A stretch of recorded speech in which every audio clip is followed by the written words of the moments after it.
Hi guys. So today's video is going to be a non-spoiler book review on the book Cadaver and Queen by Alisa Kwitney. This is a young adult book and the setting is actually really interesting. It's one that I feel like I haven't really seen before, but I really enjoyed it. It's kind of an alternate history because it takes place right at the beginning of the 1900s. It follows this young girl named Elizabeth who is going to a medical school that normally only accepts young men, but she is the first female student to be accepted into this school, and it's a Frankenstein retelling. I didn't realize at all that it was a Frankenstein retelling when I picked it up. I've read the synopsis and it doesn't say anywhere like, I'm a Frankenstein retelling. And I've not really heard too many other people, I don't think I've heard anybody else talk about this book, so I had absolutely no idea. I don't think it's a spoiler though. If anything, I think it is a reason for more people to be excited about this book. The setup for this Frankenstein story though is that at this school, Ingold, which is in the UK, there are these things called biomechanicals, which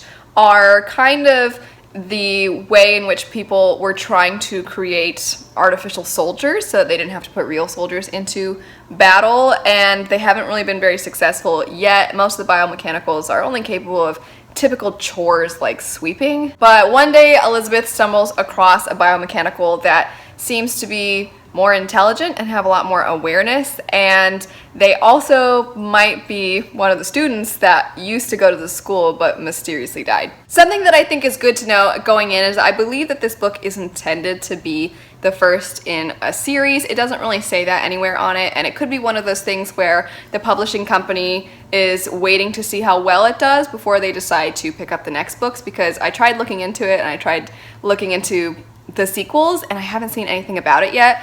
But when I picked it up, I was uncertain of whether it was supposed to be a standalone or not, but it's pretty obvious by a lot of the things that they're setting up in this story that it's meant to be a part of something bigger. The book is relatively short. It's just a little over 300 pages, which is pretty rare, I feel like, nowadays.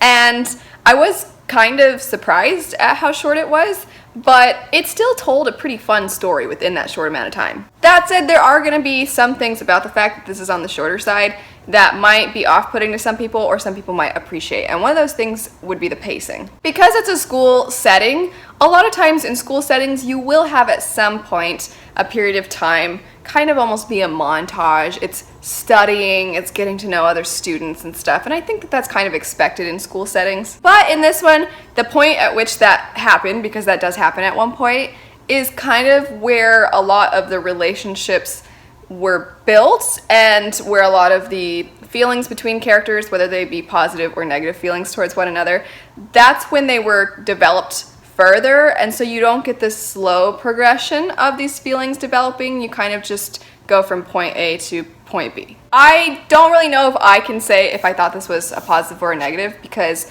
I don't really know how much could have been told in that amount of time. If the only purpose of that amount of time would have been to get into the relationships more, and there wasn't a lot more to say with the story itself, then that probably would have felt tedious and would have probably gotten a little bit boring. But at the same time, it can feel a bit rushed. It can make the relationships between the characters feel a little more shallow than it would have if we had seen that growth occur. But this book overall, I just definitely got this feeling that it was meant to be kind of a fun read, and I don't know how much I personally need in a fun read to really feel for the characters and to like really love the friendships and the relationships and the romance. Like, I don't know if I really need that if I'm just kind of going for a fun, I guess it's not really adventure, but it's a fun, quirky read. That said, I do think that this is the first in a series, or it's intended to be, so you might see more character growth over the course of the other books,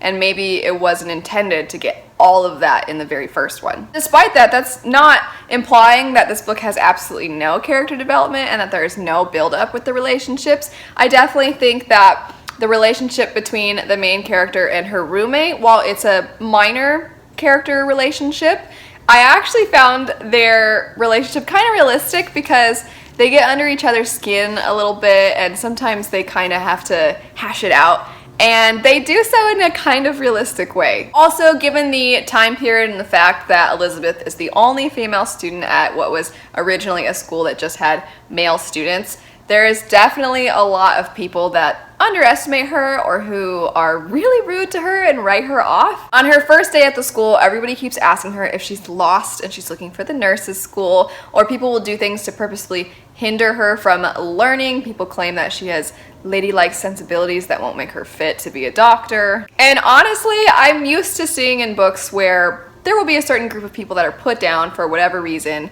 And in this one, given that its setting is the very beginning of the 1900s, it was super aggravating. Like, I actually was mad on her behalf, and there'd be times I'd be rolling my eyes and like, oh my gosh, because women were kept from being able to do certain things, or people would just automatically dismiss them, and it was so frustrating. I was frustrated for her. Something that I think the author, I'm very excited and happy that the author did not make our main character perfect, because I think a lot of times when you have a character that has to kind of go up against the people that second guess them and stuff, that character is flawless and everybody else are the ones, those are the people that have the flaws. And the author didn't do that with this. The main character, at one point somebody calls her on some stuff and she kind of has to think back and recognize like, oh, I guess I do sort of suck sometimes. And beyond that, I thought that sometimes when people would dismiss her, they were doing so because it was a societal norm and not because they were a bad person, which sounds really bizarre. But